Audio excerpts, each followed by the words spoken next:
We're going to be doing some massage and animal communication here. I'm going to be showing you some techniques.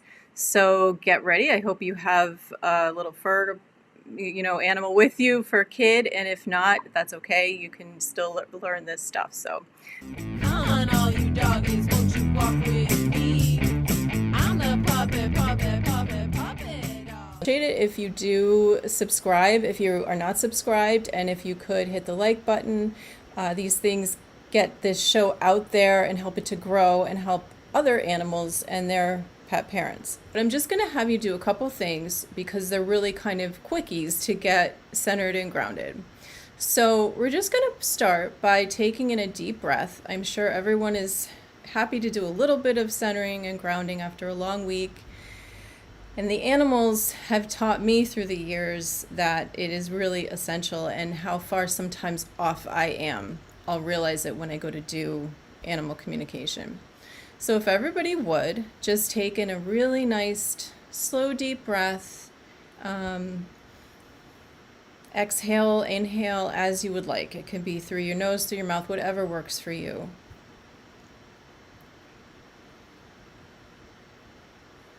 And exhale.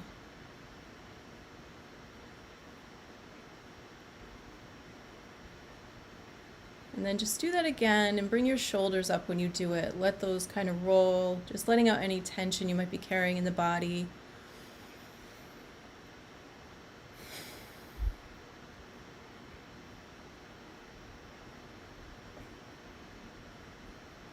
You might want to just shake out your arms, your legs, anything that's kind of, you can feel that tightness. It's nice actually when you're beginning to communicate with animals to recognize where in your body you're holding tension or even pain, because if you're trying to feel what an animal's feeling, you don't want to mix it up with what you're bringing into the communication. Just taking another deep breath. And exhale slowly, and take a moment to appreciate the animals and the other beings that surround us. Any sort of being, fish, birds, trees, these living, breathing parts of nature that support us, and sometimes we just sort of don't notice it because we're in a hurry.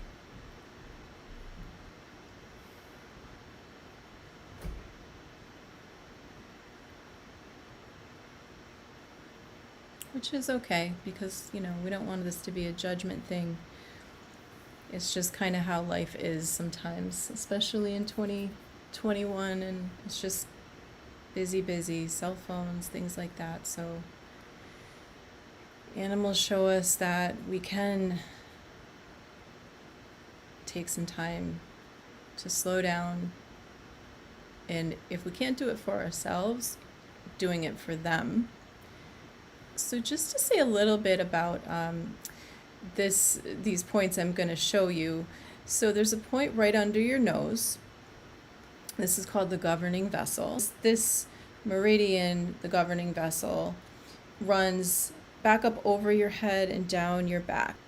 So when you access this, when you touch this point here, you're actually accessing the whole governing vessel, which is a very good thing.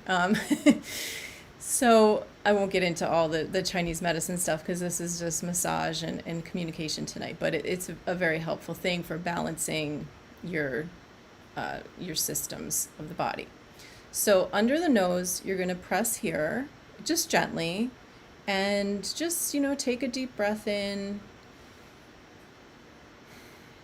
Exhale.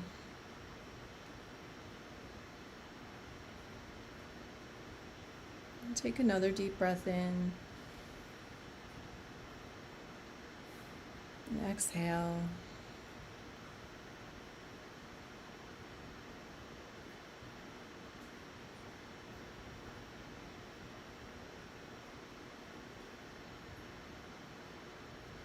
And then you're going to go under your bottom lip,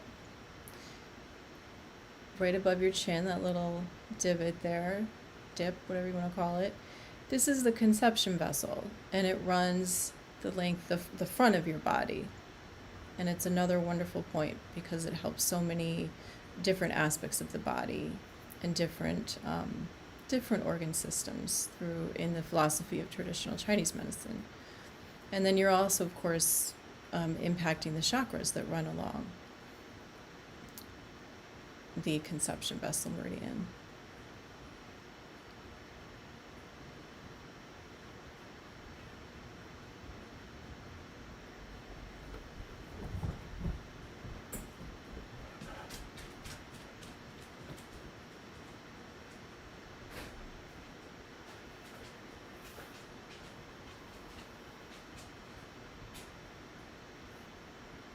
And we're going to do one more point. This is a wonderful point for releasing anything that might be kind of carrying with you from the day, any resentments, anger even, just emotional stuff or thoughts that you might be bringing that might be of more of like a negative nature, and you want to let those go before you do animal communication. So we're going to press the pinky side of the hand to the other pinky side of the hand. And you might, if you do any EFT tapping sort of things, this is you're going to see how these things sort of intersect, but we're just pressing these points. But if you want, you can also you can tap them. And if there's anything that's consciously that you're aware of that you need to let go of, you can think about that and you can let them go. Or just know that you are releasing anything that you might be carrying with you as you're doing this.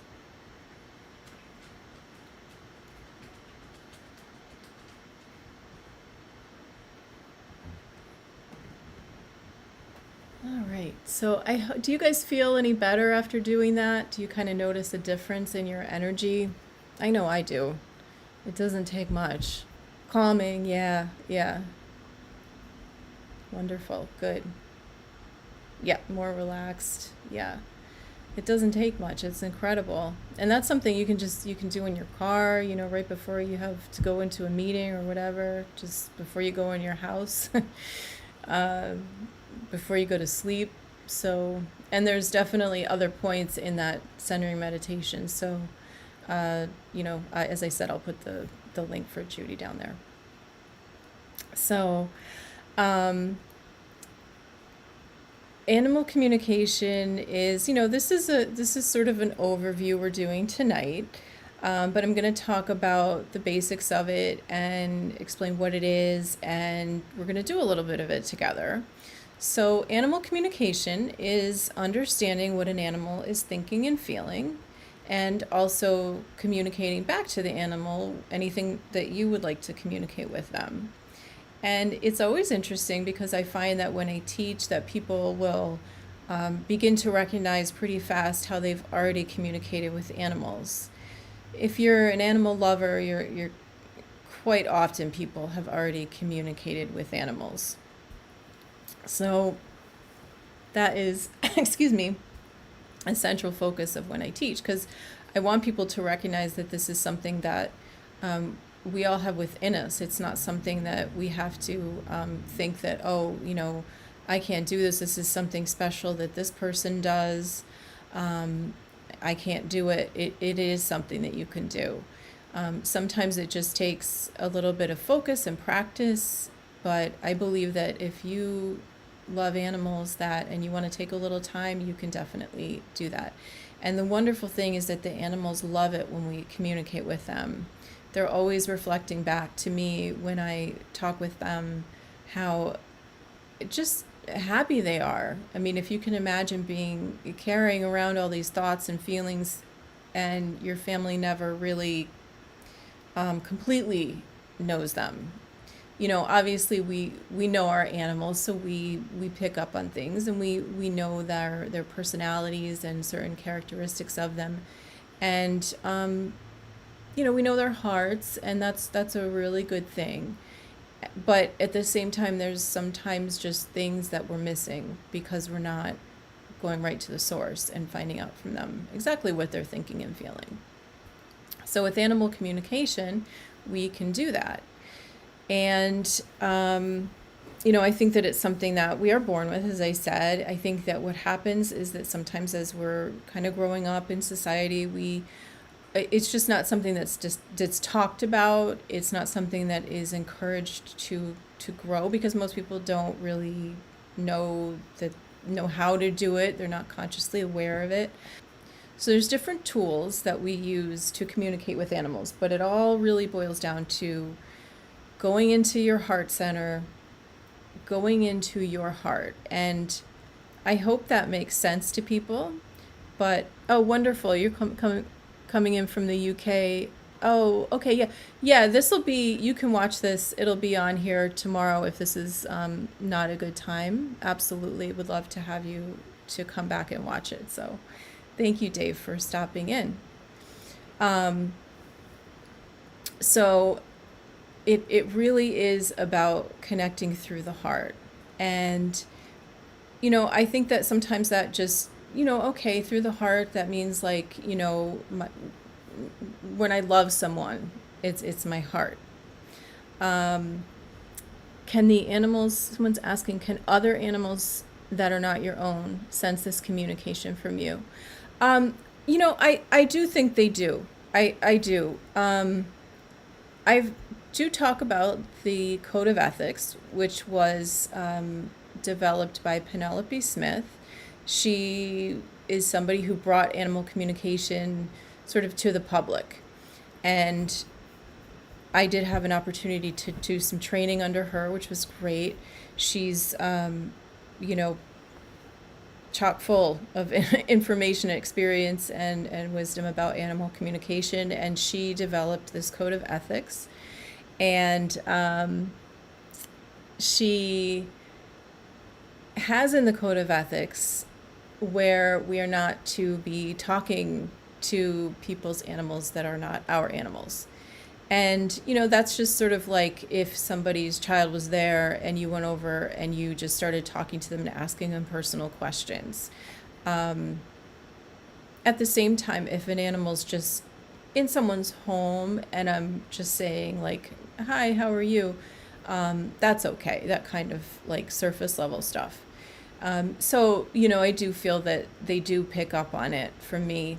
I'm not sure if I wouldn't say so much like if I'm doing something else and I'm outside and I'm like on a walk and I have like, earphones in, I'm listening to a podcast. I don't necessarily think that a dog walking by me is going to know that I can communicate with them. But if I'm more,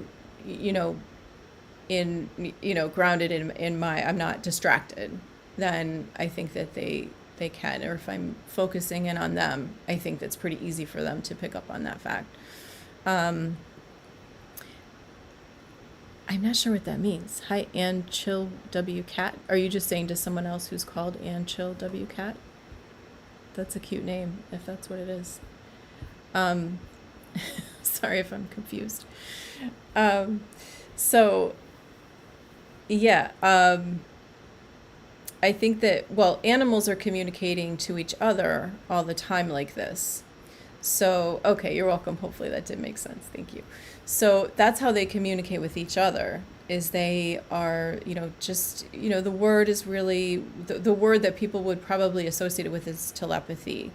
It's not having to speak out loud. It's communicating thoughts and feelings without speaking out loud.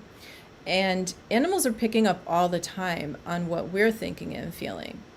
So your animal in your home often knows a lot of things that are going on that maybe you don't even realize that they understand or are aware of. So I spoke to an animal this week or last week. It was that they were moving and they asked if the animal knew that they were moving. And it's a dog, I believe. And the dog did know, but they didn't know when. And they didn't know the necessarily like the details of it, but they had a sense of it. I also talked to a dog this week who was going in for a procedure to the vet, and he was picking up from his pet parent that he was going in for this procedure, and he was telling me that she was more worried about it than he was. He wasn't really that concerned about it. He's a special kind of guy. He's funny. Migo, he's in one of my other videos on here. He's really, I'll try to remember to put that up on one of these top parts, a link for that if someone wants to go watch it, or at the end of this video. He's funny. She told me he didn't want to leave the vet hospital. He loves attention. He's really funny. So yeah, that's just how they communicate. So we're coming in and we're trying to communicate the way they communicate. So yeah, he's so funny. So when communicating through the heart, as we call it, we get centered, we get grounded, and then we are going into our heart center. So obviously meditation and those types of things where we slow down our brains and get out of that chatter that goes on, the monkey chatter it's called a lot of times. We need to do that in order to focus on that part of us that's the understanding part of us, the listening part of us, the part of us that isn't thinking, but rather we're receiving, we're hearing and understanding. So when we do something like massage, of course, the benefit of this is that we can better be in tune with what the animal needs during the massage. We just sort of, I find I naturally go much better to, I gravitate energetically better to where the animal needs the massage to be focused on. And also even like the intensity of the massage is another part of that. So just being in tune with what the animal needs when you're doing massage. That's definitely a benefit of being able to communicate with them. And an important thing about animal communication is to try to just sort of like set aside the idea that you can't communicate with animals. Sometimes people come to this thinking, I can't do this. I don't know. I can't meditate. I have such a hard time doing that. And I really encourage you to try to set that aside.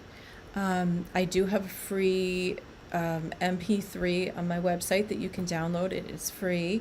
It's a meditation for communicating with animals, and that might be something that you could listen to before you go about trying to communicate with animals. And then there's also just, music and things like that. You can watch those free on YouTube or listen to those free on YouTube and, just try to get into that space. Yeah. So, I was also wondering, has anybody in the chat ever communicated with animals? I didn't ask that question. And I'll wait, because there's like a little bit of a delay, so I'll wait for that and then keep talking. So when you're doing massage, it's, for some people who are doing massage, it's sort of unconscious energy work, because you're working on the different meridians of the body and you're maybe not thinking about it in that sense, like as somebody who's just, I don't know, just maybe more on the medical side of massage might just be thinking more about the muscles of the body. And that's very important when you're doing massage. But at the same time, if you can become more aware of energy, then you're adding a layer to it. That's great. It's just going to enhance the massage for the dog and the cat or whoever.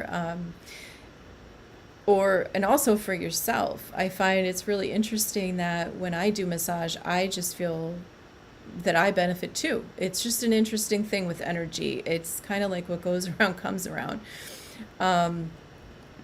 And I also find that a lot of times when I do massage on someone's animal, they themselves will become very relaxed. They could just be like sitting in the room and they'll say to me, wow, I feel so relaxed. And it's just that energy thing that we sort of understand, but maybe we don't 100% have the science to explain it. I think that's coming. It's starting to become more clear. But it just seems to happen. I think Jean might be aware of that happening sometimes with her adorable fur kid.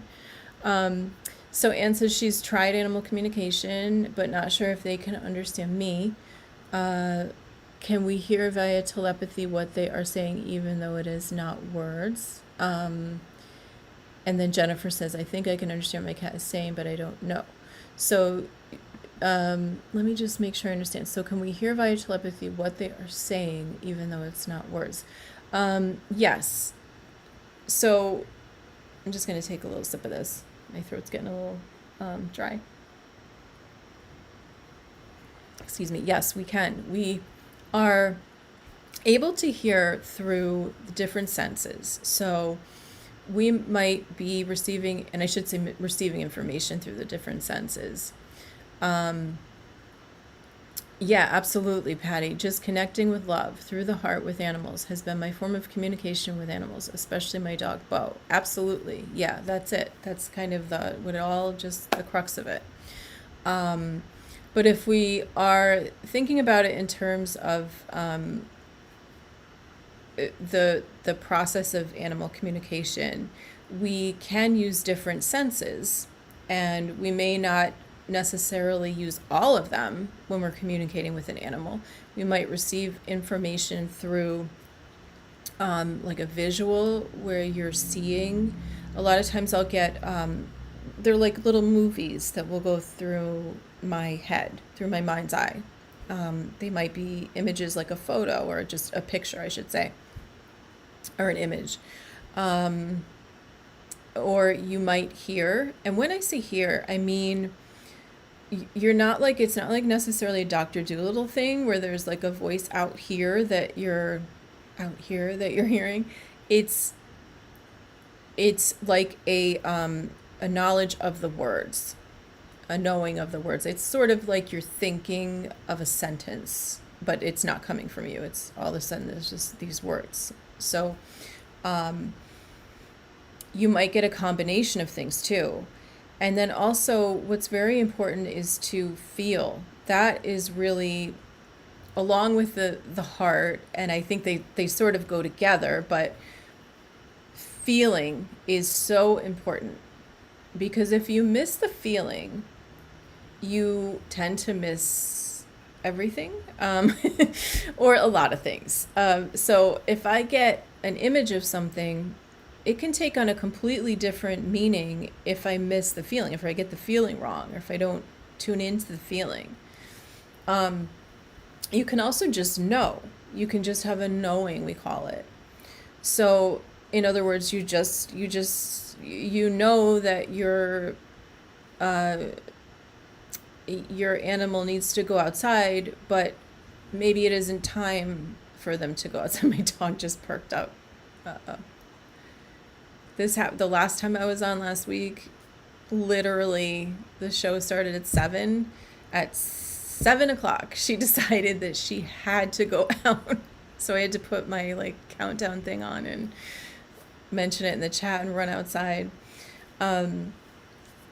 So it's a knowing is like, you just know, I just know something, my dog's got to go out, even though this isn't when we usually go out. The dog isn't maybe signaling. They're not like, maybe they're in another room and they didn't come in the room.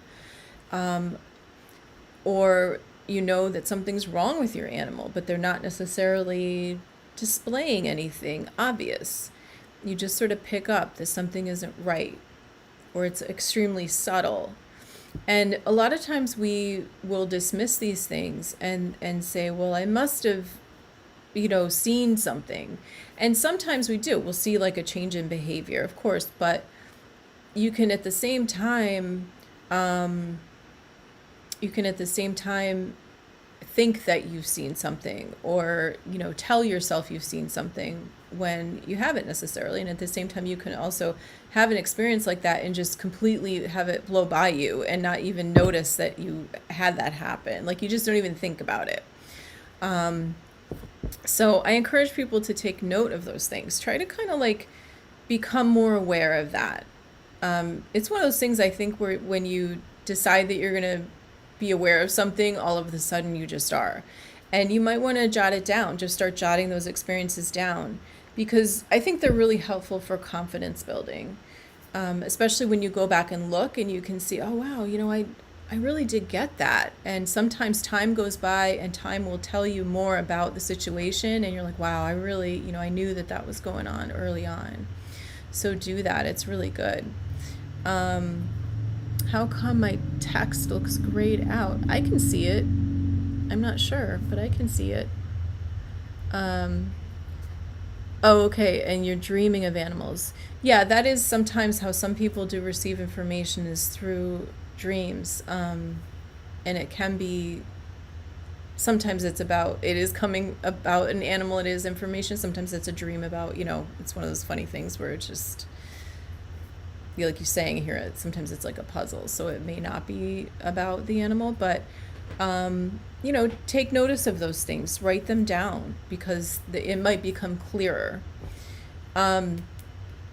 The other thing another way that we can pick up information from animals is from feeling it like in a physical way. So I might feel sort of a sensation or a twinge or something like that in my wrist. It might not even be painful, but I'm noticing that there's something, like I'm feeling energy in the wrist area.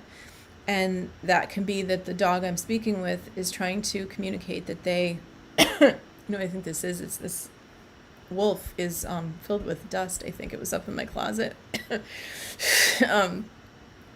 So anyway, you may be picking up that the animal has something going on with their wrist. So I think I said, taste and smell. Those are the other senses. So you might have a scent that you're picking up. And that can be a way that you're getting information from an animal. You may taste something. That can be another way. So I've had some interesting experiences with that, with animals, let me tell you. So I had another question. You mentioned images. Do animals see in images, feelings, or both? Do they see in images, feelings, or both? I'm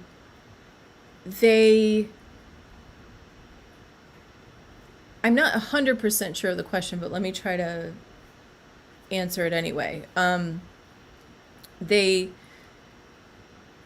answered it now. Okay. Okay, good.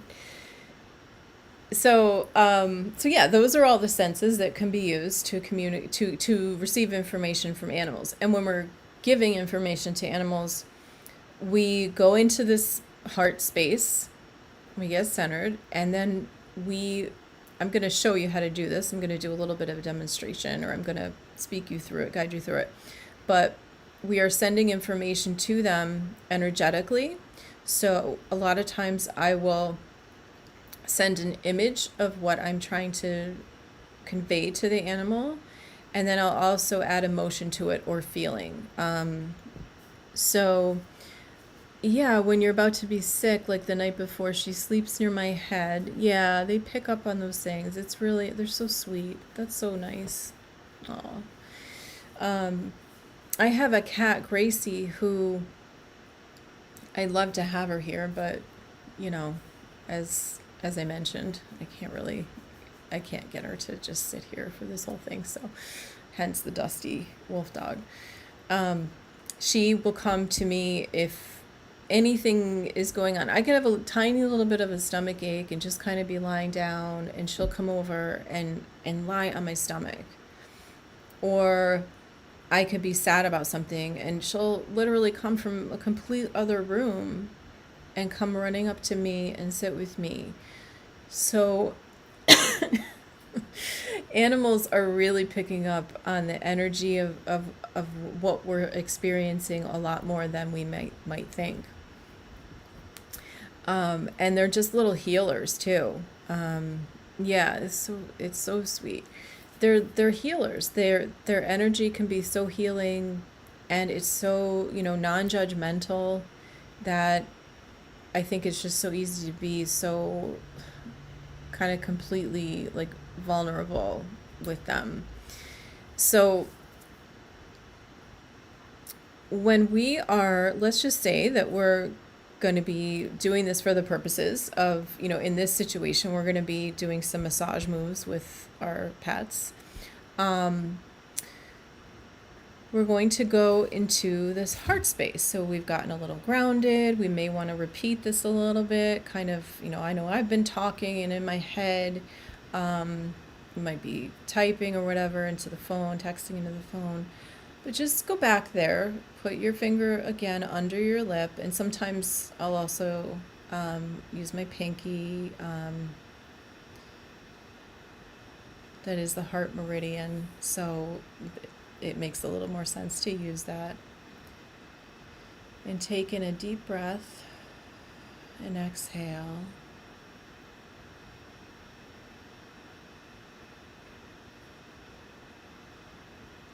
And you can also do both of those at the same time if you're really in a pinch. So, and then also just do that release again, just kind of just let go of anything that might be troubling you or it's just heavy with you. Right now, this is a great time where we just get to sit and enjoy the animals.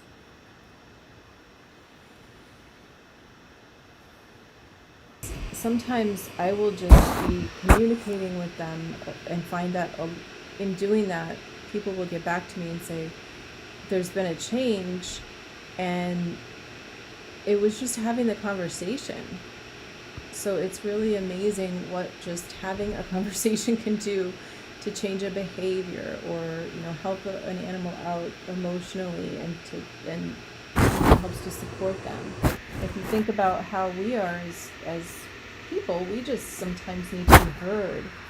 If we're carrying around some stuff, it can just be sitting there, and then when we finally are able to talk to someone about it and let it go, let it out, then we're kind of over it. So think about that with your pets too, and how helpful it is just to be talking to them. And this is a form of energy work, and energy work can take on a lot of different forms. This is not Reiki, but there's aspects of what we're doing in Reiki. There's some shared things, but Reiki has symbols and things like that. But this is just working with straight energy of the animal and yourself, really.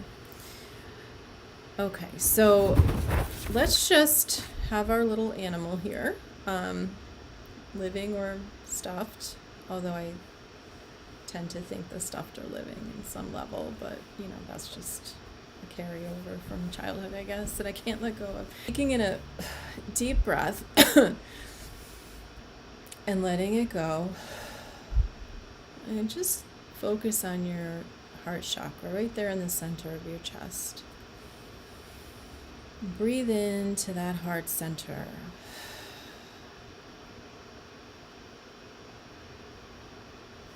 And imagine your heart just expanding. You're opening your heart to the animal, you're receiving. You're here to listen and understand.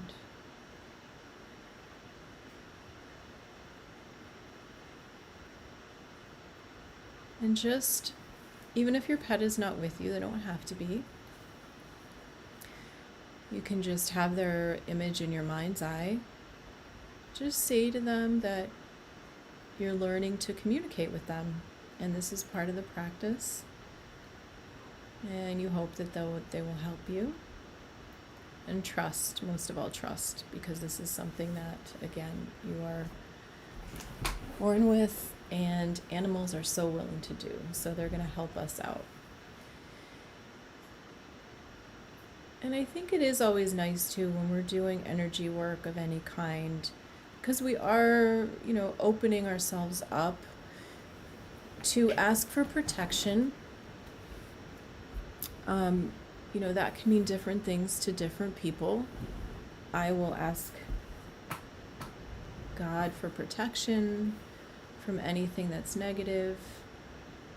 And I also will a lot of times just visualize surrounding myself with a beautiful, sort of transparent but also illuminated ball that's just sort of like glowing. That's kind of how I picture it. But you picture whatever works for you.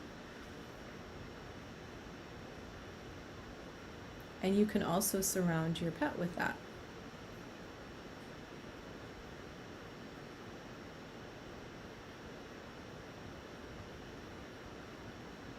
And you might even want to surround your home with that. And then from your heart center, picturing a beautiful white light that's extending out and going to the animal's heart center, connecting you and your pet. And this is such an easy light. It just goes sort of back and forth, this light, back and forth between you and your pet.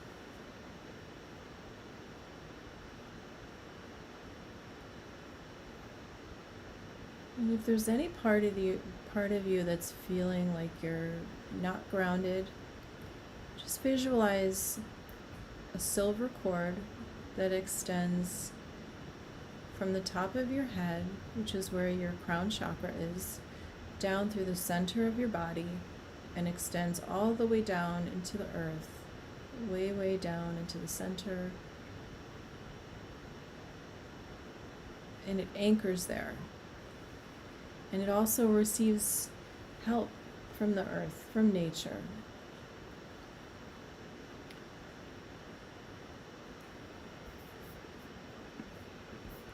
And that anchor should help you if you ever begin to feel that you're kind of getting ungrounded or lost. You can come back to that silver cord. Or distracted, you can come back to that. And just let your animal know that you love them and that you're sending them all the love in the world.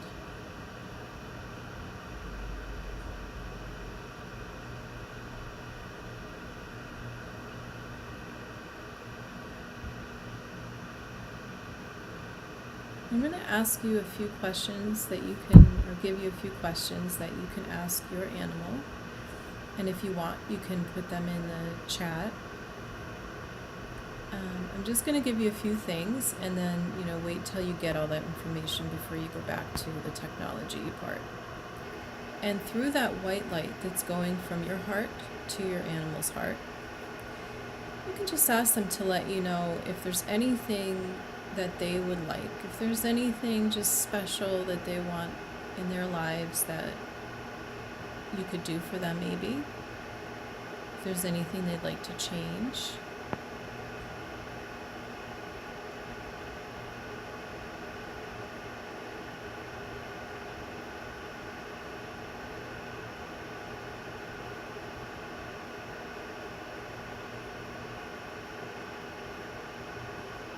And don't judge anything, any information that you get right now. You're learning, so don't judge.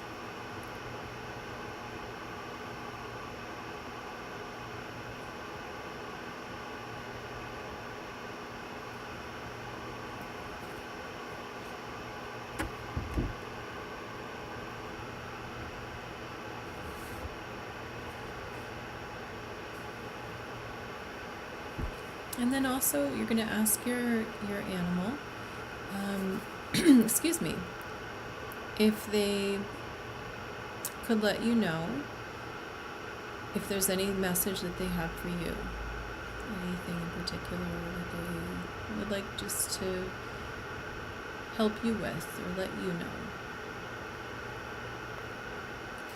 Again, this information can come in thoughts, feelings, just a knowing.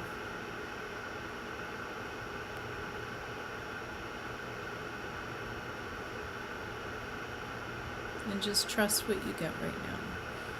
The most important thing is that you are connecting with your pet. So it's okay if you miss it right now. If it's not 100% right.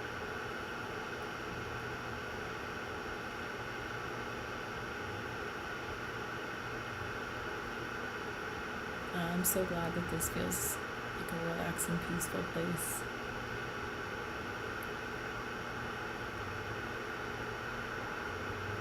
That's what we aim for. And it's really because of the animals, they give us that gift.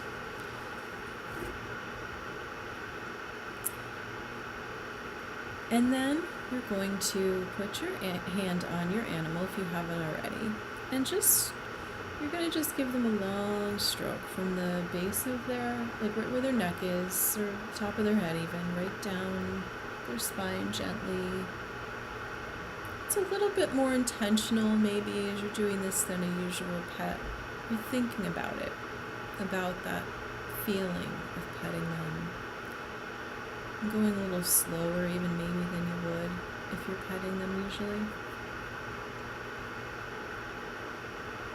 And this helps the animal to understand that you're doing something a little bit different, that you're shifting gears here.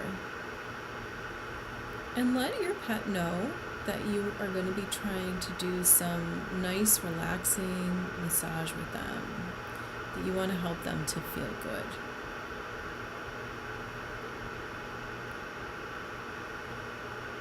And you can do that even just by saying, I want you to feel good. Like just send the feeling of feeling good in your body to them. Like if you were having a massage, what would that feel like? And there's studies that say sometimes when if we sit and intentionally generate a memory or a sensation, that it can actually transfer in our brains as though we're really experiencing that. And that can do wonders for us health-wise and mentally. So if you can't get to a massage or afford a massage, you can mentally have a massage. It's not just as good as, but I'm trying here. Okay, so massage is wonderful because it's I'm skipping ahead. It can really help an animal with moving lymph through their body, so that can help. It benefits the immune system.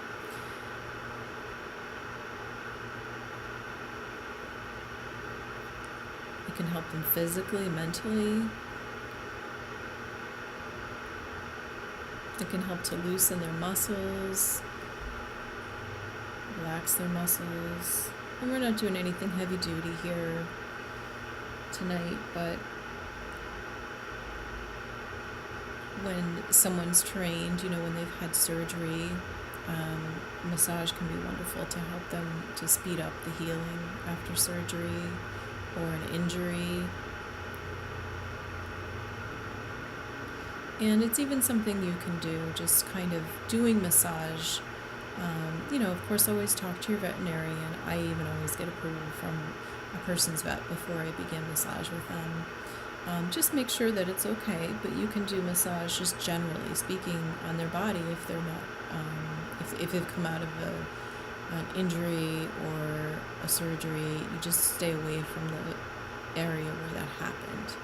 But even just doing some intentional stroking of an animal can just help with healing. So stimulates the immune system.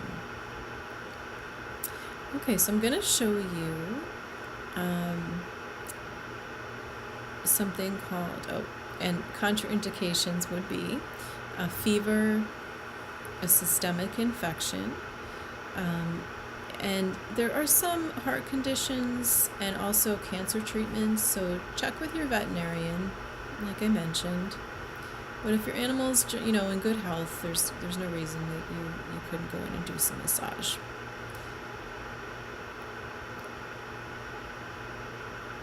Okay. And we'll definitely get to the questions once we do the massage aspect after that. Okay, so, and you might even want to hold your questions till after so that you can focus, and then we can do some Q&A at the end so you don't have to stop and type and that kind of thing. Unless it's about the technique as we're going along. Okay, so I'm going to show you something called Effleurage. Now, Effleurage is a very light stroke.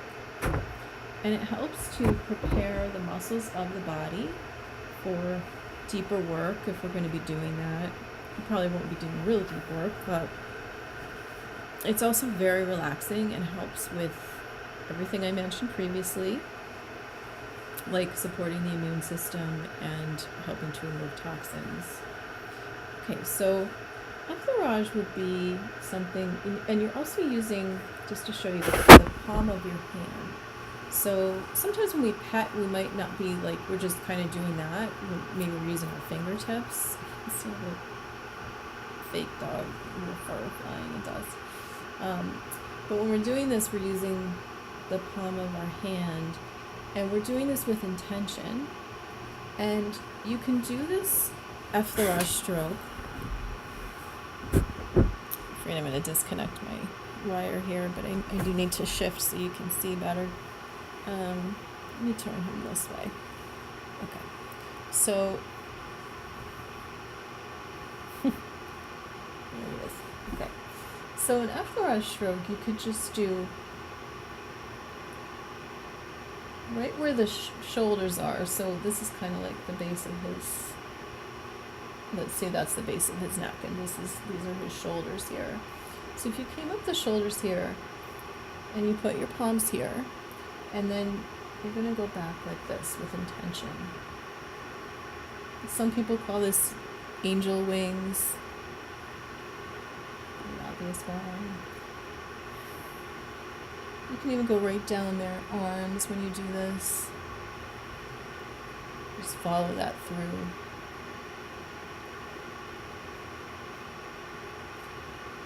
And then continue that, going from the side of the spine, on either side of the spine,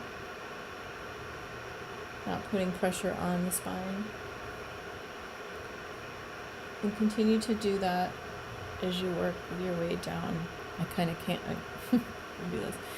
I have to hold him up, but I would be doing this on both sides of him. And you can follow that right under, right through to the belly. And then continue on through, down at the base of the spine, and down the hind leg. And just follow it through. You can do a nice kind of, as you're coming off of that into the paw, just a gentle stroke through with the paw. Sometimes an animal doesn't like their paws touched, but you know with your animal what you can do. Sometimes they'll let you do a little bit more when you're being more intentional. And that's called Effleurage. So you can do that just as a calming, and as I said, to help remove toxins from the body. And you can also do that up here on the head a little bit. You can kind of just press down the top of the head. I mean, I think we've all experienced maybe going to the hairdresser and just how good it feels to have your head massaged, even if you haven't been for a real massage. So relaxing. And you can follow that through around the ears on the bottom.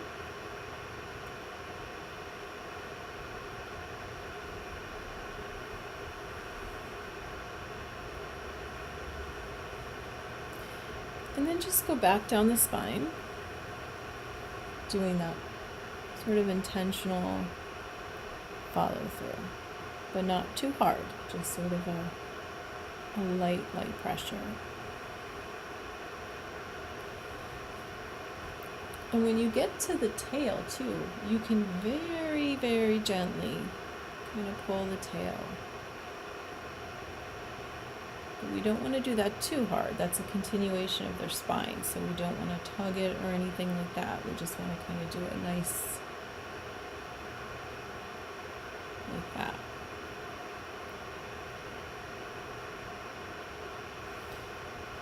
Yeah, and you don't even have to know where the lymph nodes are on the body to be moving lymph in the body. That's the wonderful thing about doing these strokes.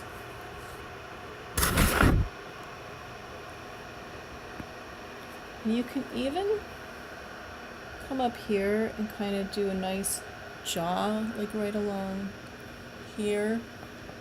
It's a little He's not well defined, but can show you easier on my jaw. It's a nice little,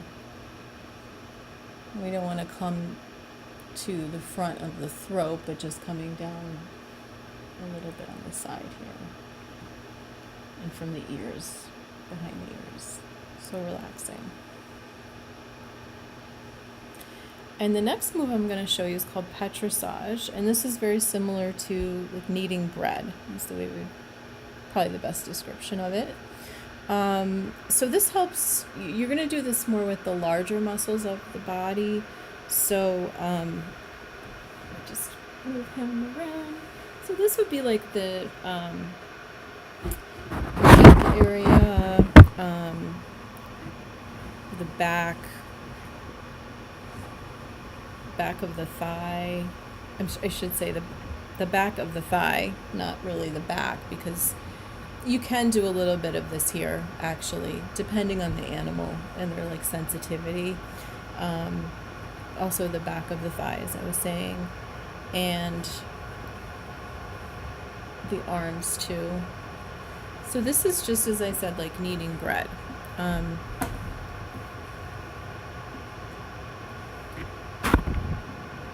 So you're just going to be pulling up like that a little bit.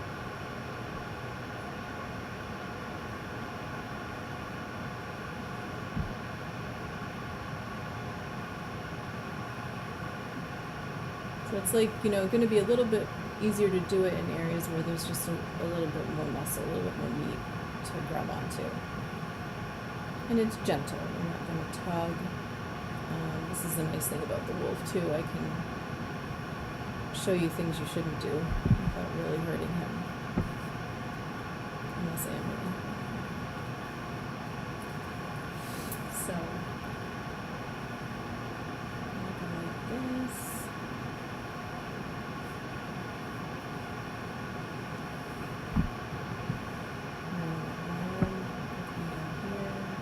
And this is great too because they have lymph nodes under here. And if you kind of come under here, you don't have to, again, know what you're doing as far as those lymph nodes go. But you could still be affecting them by doing that. And you can just kind of come under the armpit and do a little squeeze. And you'll help to impact the lymph nodes without really even knowing where they are. Although it's fun sometimes just to go online and look this stuff up. You can follow a chart if you want to know a little bit more. And you could go towards the back of the eye.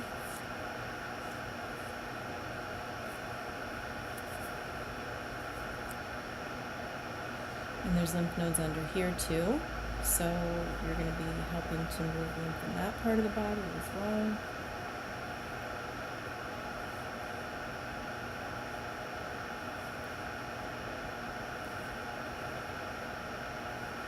And please let me know if you do have any questions about these moves, if there's anything you want to know. Something I didn't mention before is that before you do massage, you can also use moist heat, like a moist towel, like run it under hot water, but make sure that when you put that on your animal that you check it that it's lukewarm. They do cool off very quickly, which is why I'm saying to run under hotter water, because it will quickly turn into lukewarm. But animals' fur will trap the heat. You can actually you can burn them if it's too hot. So make sure you check it, that it's definitely lukewarm, not too hot. But you could lay that across their shoulders before you do massage to prepare them. Anywhere really on the body. It's a nice thing to do just before the massage, if you like. And you could also use those things that you heat up. They have like little different things in them, beads and beans and things like that, those kind of pads. But again, just make sure they're cooled off. A lot of times you're going to want to put, depending on the make of it, you're going to want to put something around it. like a pillowcase or something like that, just to make sure that it's not too hot. Okay. Now, when we finish up, we want to reconnect the body. So we're going to go back and do a little bit more effleurage, just kind of go down, do your angel wings again. And then just go down the spine a couple times. And then you're going to want to end by putting your hand between the shoulder blades and the base of the spine. You wouldn't, of course, do this, but I'm just trying to show you. You wouldn't want to pinch them and hold them up, but putting them, the hands at the neck, the base of the spine, taking a deep breath yourself, and just with intention, feel the energy. Notice that you're balancing the energy. You're letting them know the massage is ending.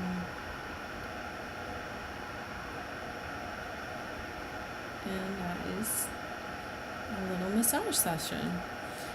Oftentimes animals will need to drink some water, a little bit more water than usual. Make sure they have water available after massage. And then sometimes they may have to go to the bathroom shortly after a massage. So are there any questions about the massage itself? I'm going to talk a little bit about the communication aspect of the massage too. Okay, so I don't see any questions about that, and I definitely will get back to your communication questions. Animal massage and animal communication go great together. You're going to definitely enhance the animal's massage experience if you're doing communication with them, because like I mentioned, they can guide you to where they want you to go. So when you go in to do your massage and connecting with your animal, you're going to do all the things we did, the grounding, the centering, connecting through the heart, and just sit with them and let them know you're about to do this massage. Put your hands on them, do a little stroking thing down the spine a couple times, and then put your hands back up here. Or if you feel your hands are being guided to go somewhere else, put them wherever you feel your hands are being guided. But I'm just showing you to go up at the neck, base of the neck. And then stroke down their back. See if you feel that your hand is guided to go anywhere in particular on the body. So maybe perhaps you are drawn to go over to the base of the spine. You may just feel that the energy is pulling you there, and the animal's guiding you there energetically. You may also receive more information this way because you're connecting also on a physical level with the animal. So you may receive any of those senses that I mentioned. You may feel something in your body of where an animal's experiencing discomfort, and as mentioned, be cautious with that, because if it is something that's painful or that it might require veterinary care before you go and do anything there, you might need to get that checked out. But trust the information you're getting, and use that for its highest good. But you may also just feel that an animal's kind of telling you, oh, my hips are tight, I want you to go there, and give me a little bit of a massage there, or do some maybe Petrissage there. They may guide you to their shoulder area. They're just like us. They have all these sort of aches and pains, and sometimes even the things that we use, like collars and harnesses, things like that, can cause tension and tightness in the neck area or wherever they're, crossing over on the body. So those can be great areas just to, even like as a maintenance thing, to be doing some massage in those areas, just to keep your pet loosened up and more comfortable. I always think like wearing those collars all the time, it's like, oof. Especially if you have a pet that you might have some issues with, like pulling or that type of thing. They're gonna, just by default they're going to probably have more of that like tension in that area. So massage can be just a great way to help them with that. I lost my train of thought, but I'll come back to it. So does anyone have any questions? No. Okay. That's so far. Another thing I did just want to show you, and I kind of didn't go there, but the ears. Animals do often like to have their ears massaged. Some don't, but a lot of them do. And you would just do a gentle sort of circular motion. And sometimes just the difference between, I mean, these are massage strokes that we use for different things. And as a massage practitioner that's trained on visualizing where the muscles are, and there's, sometimes like an injury, that I'm consciously taking those things into consideration. I'm trying to do something very specific, like manual lymphatic drainage is a whole technique, or craniosacral. But sometimes these things are just things that we do naturally. So a lot of times people will, massage their animals' ears. And really the only difference when you're doing a massage session with your pet, it's just more about the intention. Just sitting there massaging them on the couch is great. Even just doing it not intentionally, if you're just watching TV or reading a book, whatever, you're just doing this, it's great for them. But with massage, you're just doing a little bit more intentional, a little more intentions going into it. And you may also be more in tune with them, like we're talking about, and listening, receiving information while you're doing it. And I just think this can be a way to sort of enhance your skills with animal communication. I just find that a lot of times when I am doing massage with an animal, I'm just picking things up.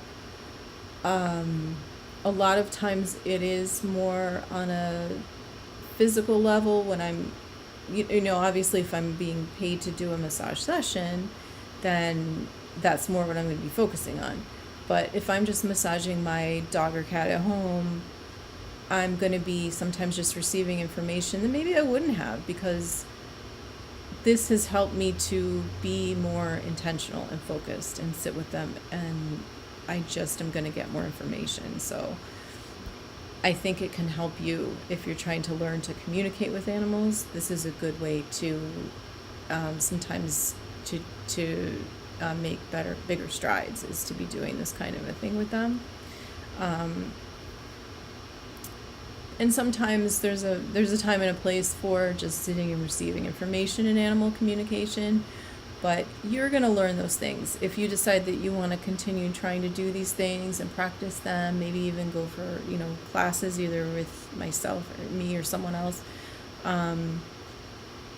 you'll learn different techniques, and you'll start to learn the way that you best receive information from animals. You kind of develop your own protocol after a while, and you begin to notice what senses you're more likely to have information or to be receiving information through. So I get a lot of visual with feelings attached to it. Okay, so thank you, Patty. I'm glad you found it helpful. And Bake Cake, how do you get a lot of work from people for animal therapy? Like, do people know about this, and is it important to humans to provide this care for their fur babies? So I definitely think it's important for humans to provide this care for their fur babies, for sure. I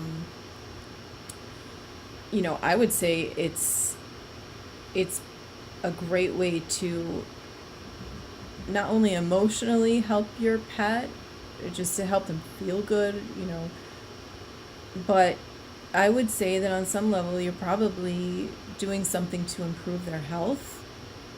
Even if you're just doing it at home, you're doing something to probably improve their health. Just like with humans going for massage, it's anything a human benefits from going to massage or getting a massage, an animal can benefit from getting massages. So, and they've been proven to lower blood pressure and reduce stress and help all the systems of the body. So just think about all the things the great things it's doing for your pet.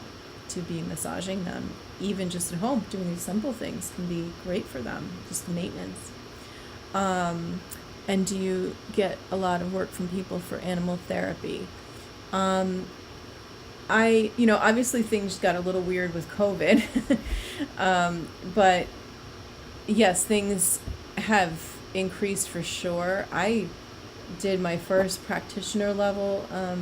It's been a really long time. It's been like over, I don't even know, like 10, it might be 12 years, and things were different.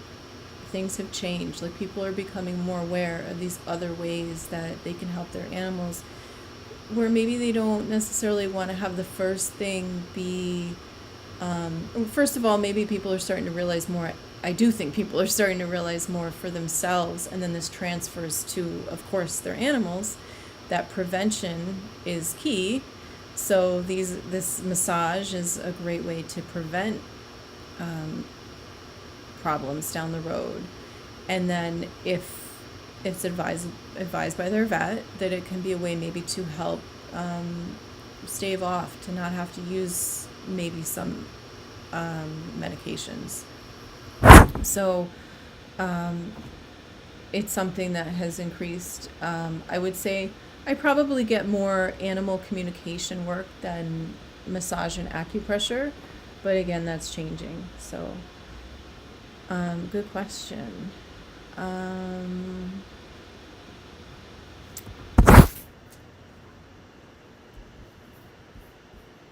Yeah, I wish it was covered by all insurance. Definitely for mental health and physical health. Yep, absolutely.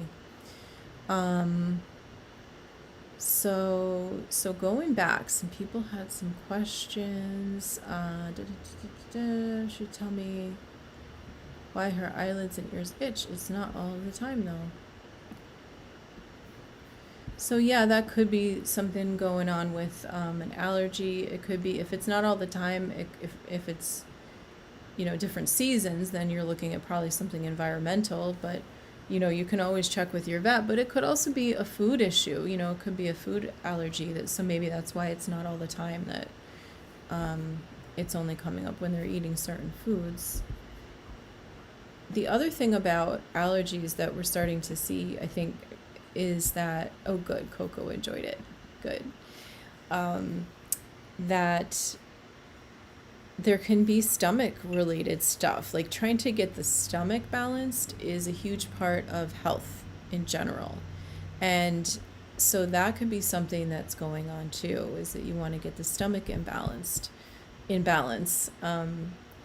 that's something to, again, speak with.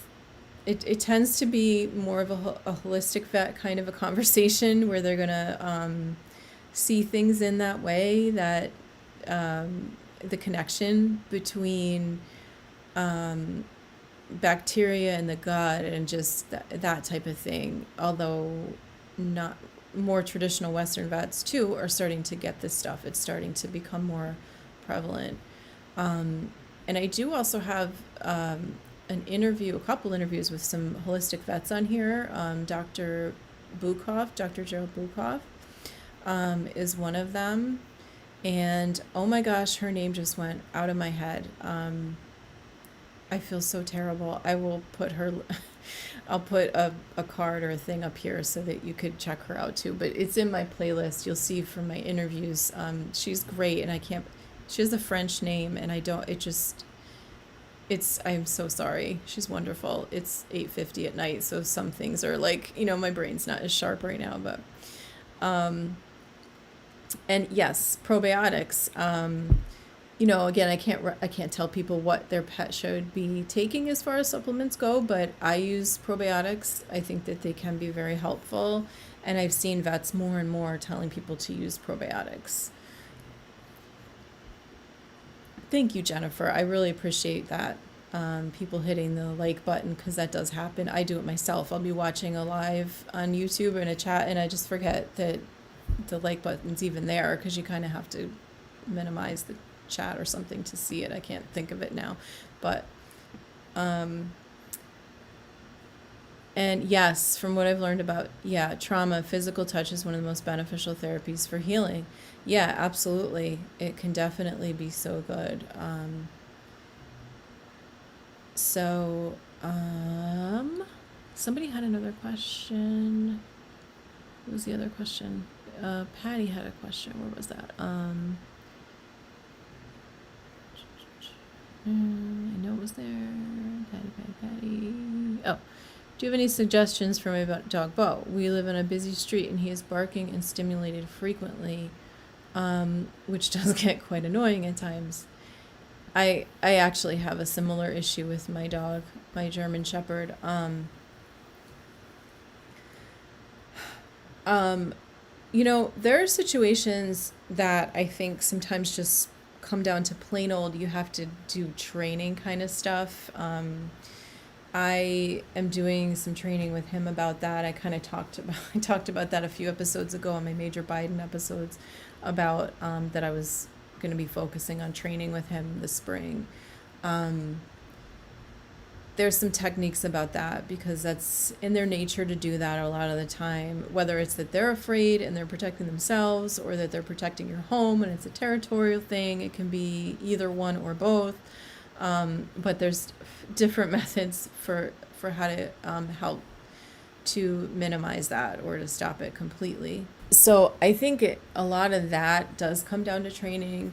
I think that but that animal communication can be very important because, like, I had an animal I was speaking with last week, and his mom got back to me, and he was pulling on the leash, and we talked about it in the communication, and I advised her to begin to show him what she wanted in the walk, what she wanted him to do when they walked.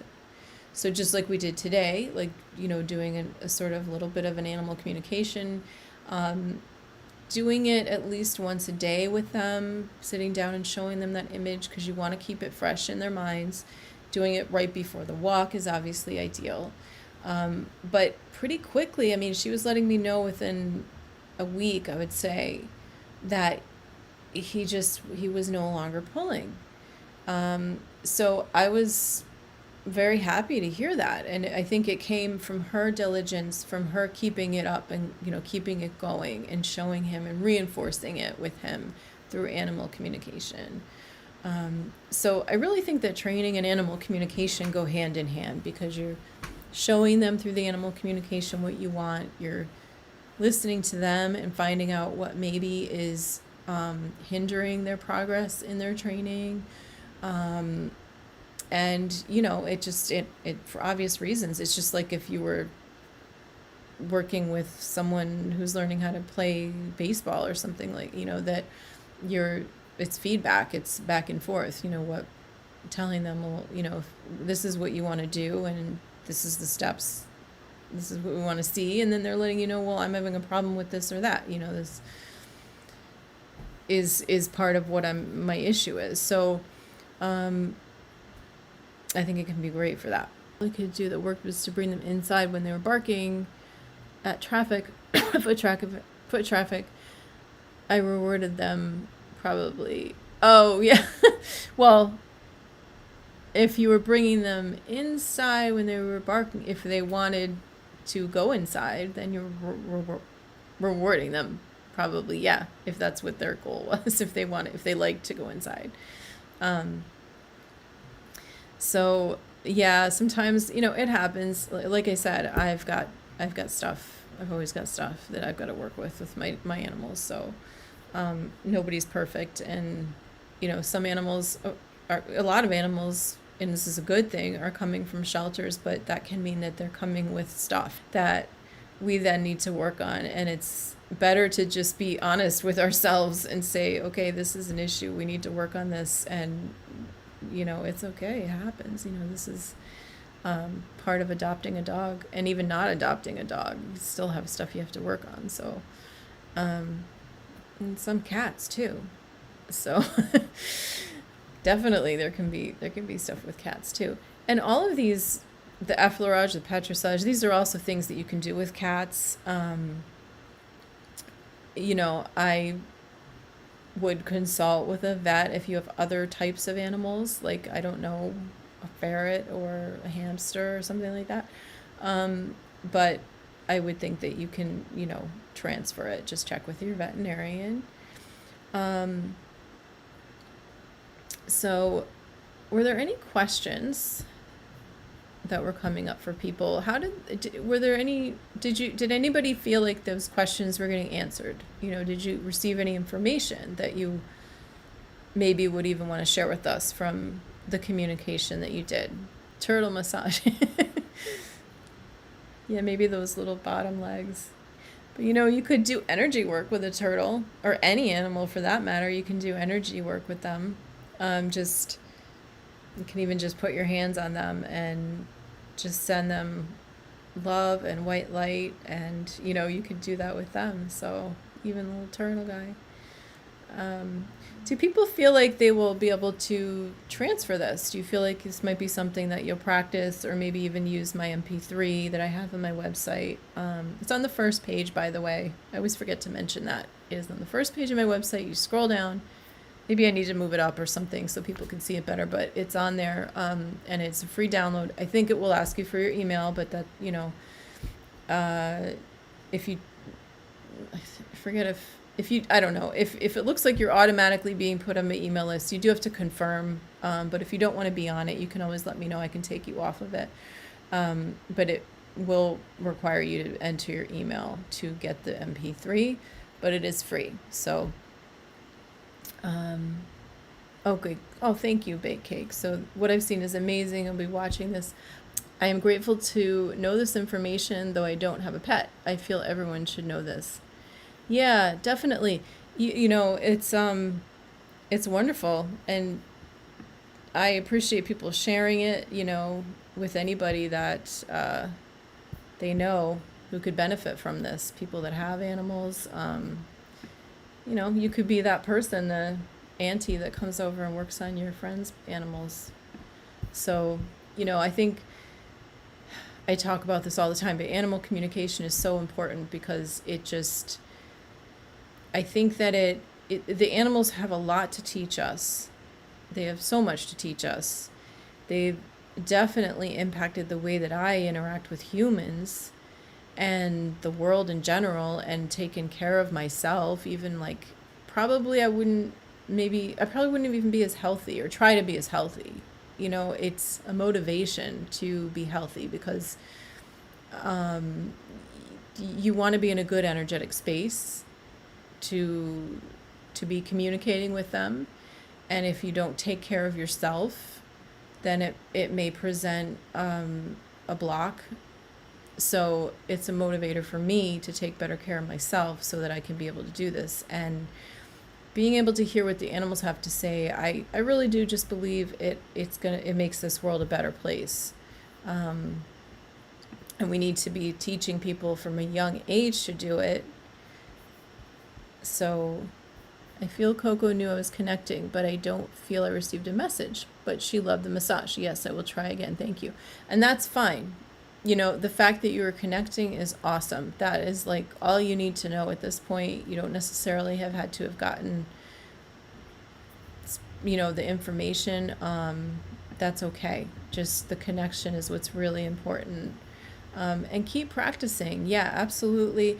I have a ton of videos on here that you can benefit from. There's playlists that you'll see where I do other sort of demonstrations and things like that, and little tips. I did a mini bite series last year that has a lot of different aspects kind of broken up into these little videos about animal communication. So take advantage of those. Those are great resources. I'll have that at the end, the card for that, to link to. So I really just appreciate you guys being here. And if anybody has any questions at all, please let me know. You can put comments you can put a comment after this in the comment section. If you have a question about anything I've talked about, please put it there, or anything else. And I'd love to know also what people want more of on this channel. This has been a slow growing channel. It's an interesting thing. YouTube is, it's a beast. That's the term that, when it started out, it was easy to grow. And, this channel has grown very slowly, and I'm okay with that. But I do need people's help to grow more. It's just, we need to get this information out there. And, it is a lot of work doing this stuff, especially when I do editing, and it's a lot of work. So I do appreciate people subscribing and growing. YouTube sees those other people subscribing, and they see likes, and then they promote you. They sort of put you at the front for other people to watch your videos. That's just how they work. So it can be difficult nowadays to get going. And I don't see a lot of these videos for animal communication that are new. I see someone doing like one and done, that they call a documentary 7 years ago, and they have like 14 million views. Person never did another thing, but those will come up first. So this is kind of a a request of, I don't know what the word is, sort of I don't know. I'm asking people if they could help, if they could share this channel and let other people know about it and like this video. That helps too. And I appreciate everyone's questions. So, how is Mr. Kitty doing at your mother's? Mr. Kitty, thank you so much for asking about Mr. Kitty. He's, now that the weather's warmer, he's staying away a little bit more. He'll be gone for a couple days, and then he'll come back. He still wants the food that she puts out, but he's not hanging around quite as much. He does still have this like eye thing going on. He definitely needs a vet. So that's kind of an ongoing thing. My mother lives about 3.5 hours from me, so I can't do as much as I would like with that. And she feels she hasn't gone and gotten like a trap or anything, because she thinks he's too smart for that. He's very streetwise. So, oh yeah, bake cake, that is supposedly in the works, actually, going on in his channel. We have a tentative date about that, so I probably shouldn't announce it because it isn't firmly in place, but I'm really hoping to do that. He's great. Save Robbie. He's great. If anyone, I will share his link in my description too. He's wonderful. And so is Alex. So I'll put her link there. Alex was on the show last week. She's great if you like true crime. Those are some true crime people. That's not all Robbie does, but that's what Alex does. And I find this stuff is great for people like me and Jennifer and Bake Cake, and I think there's a few others in here that came over from the true crime cruise cruise shows. This is a great way to sort of reset yourself, because it isn't good to have that stuff all the time going through your head.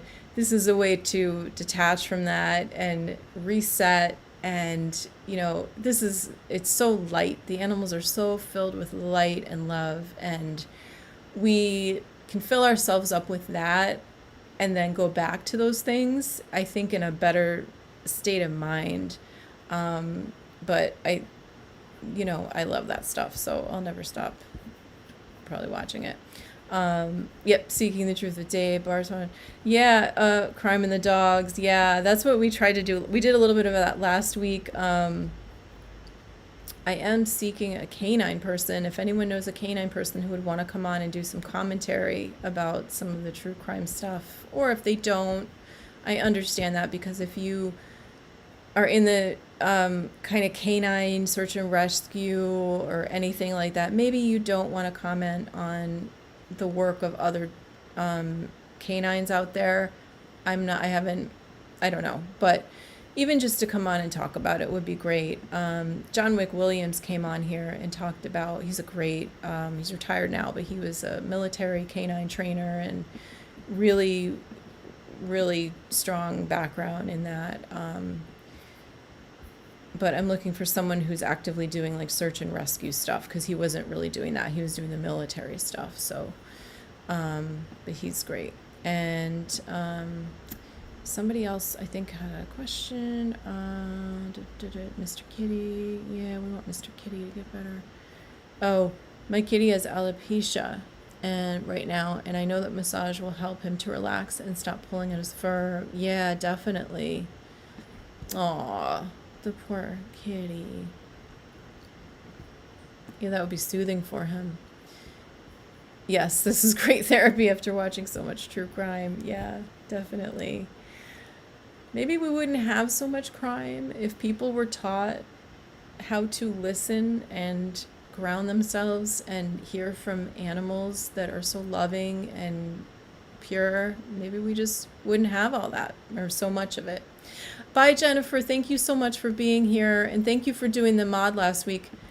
I'm glad I don't have to really have as much have that stuff too much with I didn't know when Alex came on we might need it because people might come on and start doing the true crime more. If we were talking about it, there might be some stuff. So thank you for doing that impromptu last week. Thank you so much. I really appreciate it. Yeah, thank you for looking into that, Bake Cake, if you have an opportunity. So yeah, animals have a lot to offer as far as what the ways we could interact with each other. So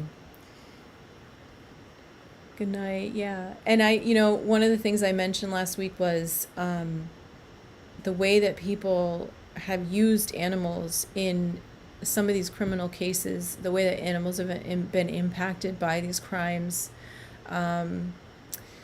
So I think we need to learn a different way. We need to really understand them and be on their level and learn how to not treat them in these ways.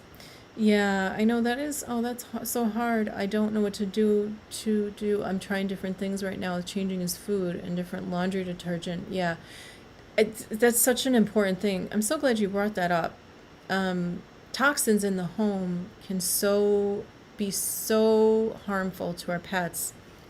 Cleaning products, perfumes that we wear, hair products, things that give off these strong odors. God, those plug-in things. This isn't a judgment. I mean, I used stuff like that for many years until I came to a place where I realized I had things happen to my pets. I had 2 cats, Emma and Wolfie, who passed a long time ago, in my 20s, I think it was. And they, when I looked back, I was like, when I started to get into energy work and got in touch with my ability more to consciously communicate with animals and just the community of people in that and the holistic world, and I realized like all the chemicals I had used in my home and some of the foods that they were given early on, that I had a lot of regrets, because you can really impact them hormonally, emotionally, behaviorally.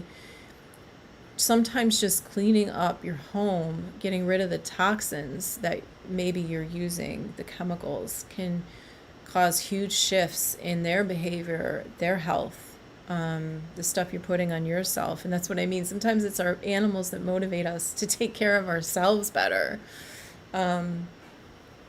So yeah, I don't use detergent on his kitty litter tray. I tried a plug-in, but it didn't work for him. Oh, you mean the the behavioral plug-in things you're talking about. Yeah, what did the vet say? Have they thought it could be linked to anything? Like, did they do any testing on food or like maybe a food sensitivity? Because that definitely could be, and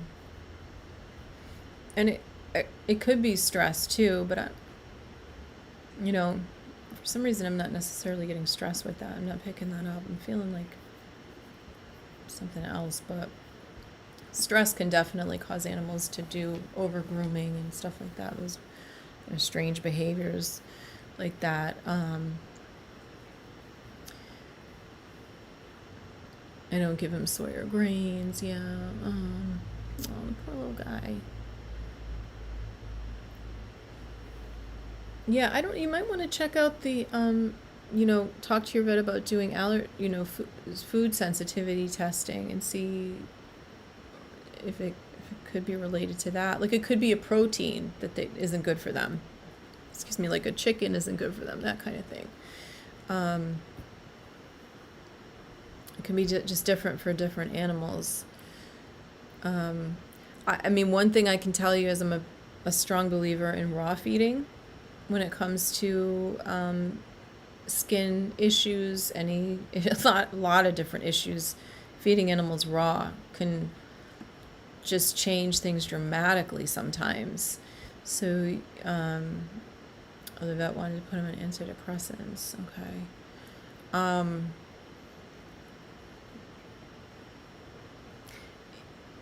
Yeah, sometimes that can do a lot of good, is getting him on a biologically appropriate diet.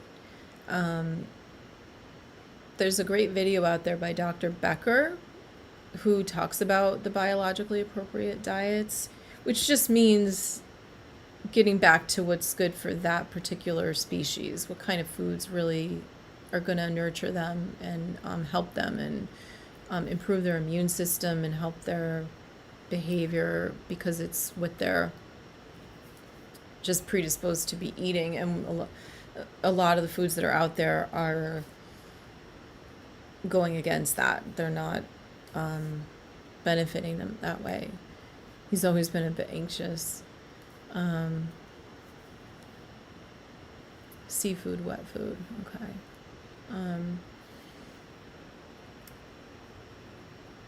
Yeah, Dr. Becker's great. So Dr. Becker and raw feeding, she's got videos. She puts things in great, like she breaks it down really well. She makes things very clear. But also,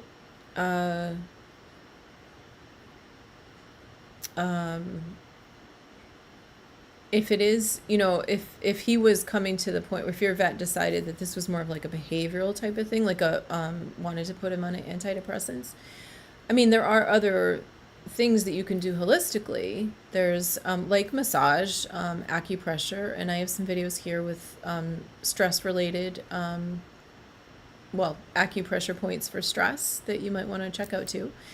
I use essential oils for soothing, like generally things like lavender are good. They're well tolerated usually by animals. Diffusing something like a lavender can be very beneficial for cats. To make sure it's high quality. I'm always willing to talk to people about that. I use Young Living only. That's me. Tons of research went into why I do that, and I believe strongly in that particular brand. I'm not saying that, not judging any other brands, except I am judging the ones that are saying that they're organic or that they're, hey, great for everybody, but then they're so pure, but they really aren't. They haven't done the testing and the they just haven't. It makes me kind of angry when they're charging people money for these oils that they claim to be pure and natural, and they're not. So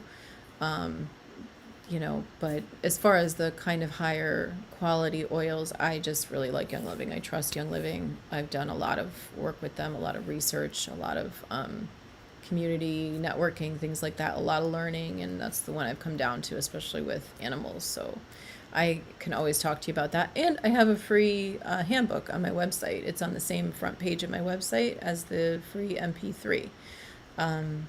That handbook is about essential oils with pets. So, and I have a page on my site about essential oils. And I thought you had to be careful with lavender around cats. So it all comes down to the quality, the quantity. Those are the two major things. If you're using a subpar oil, so that's why I stick with, like I'm saying, I know and I trust Young Living. I stick with them because I know that is it's a excellent quality oil. I don't have to worry about it. And then it comes down to quantity. So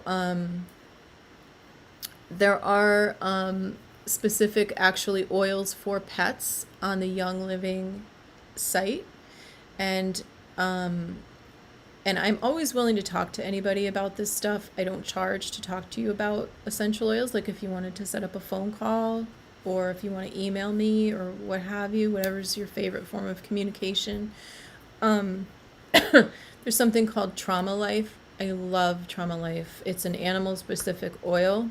That might be a good oil for your kitty. Um, that was the oil that my kitty, Tierna, when she would go to the vet, she loved it. It was just so relaxing for her. And it's a great oil. It's very good. Um,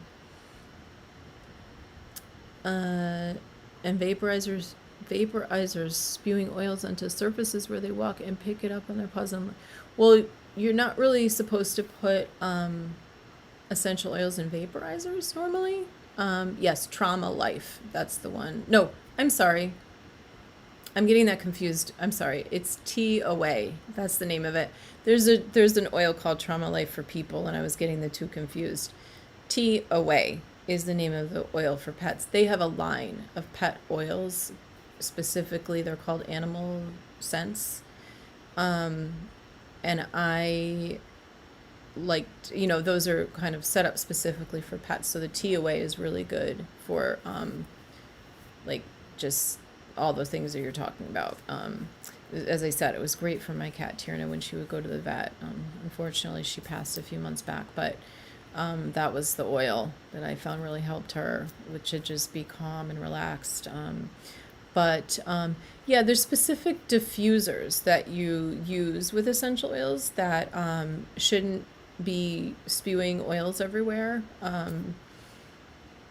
They put out the oil into the air. They diffuse the oil into the air. That's what they're made for. So vaporizers, I don't know about putting. I wouldn't advise putting these oils in a vaporizer anyway. I don't know if you're talking about a specific brand of vaporizer that says that you can put oils in them. I don't know, but Young Living has vaporizers. Diffusers, and Fill Away and Code. I don't know Code oils. I'm not sure what that is. Feel Away. What's one of those plugins? I don't know. For some reason, I love CBDs. That's what Code oils. You meant CBD. CBDs I love. I use CBDs with my pets. I have CBDs that I use for pets on my website. There's a drop-down menu that has all the different pages on my sites, and you'll see one of those is it says like products, and it'll have essential oils and CBDs if you're interested in looking at what I use. There's a couple little videos on there from the companies through Hemp Lucid, and they have a pet line. So they have human oils and they have a pet line. So I have that link in my description too below, I think. Yeah, I do. I have in this description here below for the CBDs that I like to use. So yeah, CBDs are great. I use them a lot with my dogs for different things like travel and stress, just general calming. So yeah, if you guys have any questions after this that I haven't answered, or you think of something after, feel free to reach out to me. It's Ann with an E at intuitivetouchanimalcare.com. And my website is intuitivetouchanimalcare.com. So feel free to reach out to me. Those links are in the description. You can just use the links too. But I really appreciate you guys being here, and I love all your questions, and I hope that you do practice this and continue to use it. Hi, Janessa. Yay, I'll be there. I'd love to hear. I think I missed you in the beginning. Thank you. I don't know if you're still here, but thank you for coming. So I encourage you all to keep practicing this and just connecting with your pets. They love it. Is it advisable to put CBD inside cats' ears? I don't know of a CBD that you put in their ears. I could be completely wrong. There could be one that's specifically for that, like an ear treatment that has CBDs in it. I haven't heard of it, but that would be interesting if there were. It's usually ingestible, or I did just hear the line I have, I don't think has a salve yet for animals or anything to put on them. I did have a client mention a CBD that you put on them, and forgot to get the name of it. But that would be for like muscle aches. So I don't know about the ear thing. That would be new to me. I haven't heard of that. Oh, hi, Janessa. Good. I'm glad you're here. So yeah, that's interesting. But usually they're to ingest the CBDs, or sometimes they come in treat form. The ones I use are liquid. Right now, that's what they have. So yeah, they've helped my dogs out a lot. So I have one dog that will. I have them too. I have the same brand, and either way, if she sees me take out hers or mine, she will come over. Like she loves them. She knows what it's for. She is like, she can be a little stressed out, my dog. So this particular, my female dog. So she likes the benefit of it. Like she's made the connection that I take this, I feel better. I feel more relaxed. So, and then they can also just help with, there's some information out there that they can help with, aches and pains and things like that. Discomfort, I should say. That's something you should talk to your vet about, of course. But so thank you again, everyone, for being here. I don't see any more questions, but I hope you'll hear from anybody who does have questions. And again, thank you so much for those of you who were here tonight, and for those of you who do watch the replay. I really appreciate you being here. So everyone, take care and God bless.